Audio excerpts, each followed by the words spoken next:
আসসালামু আলাইকুম। আপনারা দেখতে পাচ্ছেন আমার প্রিয় অভিভাবক, যিনি সার্বক্ষণিকভাবে আমাদেরকে খোঁজখবর নেন এবং আমাদের প্রতিষ্ঠানের প্রত্যেকটা স্টাফ এবং গ্রাহকদের খোঁজখবর নেন এবং সব কিছু মিলিয়ে যেন উনি আমাদেরকে ছায়ার মতো প্রত্যেকটা বিষয়ে গাইডলাইন করে থাকেন। ওনাকে আমাদের হৃদয় নিংড়ানো থেকে ভালোবাসা রইল। ওনার দীর্ঘজীবী হোক।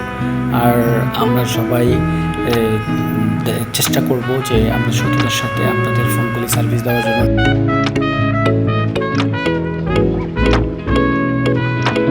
ভুল চিন্তা ভাবনা ছড়িয়ে দিতে আপনারা হসপিটালের পাশে থাকবেন। অলওয়েজ এই হসপিটালকে এগিয়ে নেওয়ার জন্য সকল পরামর্শ আপনাদের কাছ থেকে আমরা চাই এবং আমরা চাই নিখুঁত একটা প্রমাণ সারা পৃথিবীতে ছড়িয়ে দিতে যে আমরা টেকনিশিয়ানরা নিখুঁত কাজ করে থাকে। এটা দৃষ্টান্ত বা মোবাইলের মাধ্যমে, এই মোবাইল হসপিটালের মাধ্যমে আমরা সারা পৃথিবীর মানুষের কাছে মেসেজ পৌঁছাতে চাই। ইনশাল্লাহ আপনারা সকলে দোয়া করবেন। ঈদুল আজহার মোবারকবাদ। আসসালামু আলাইকুম রহমতুল্লাহ। Thank you.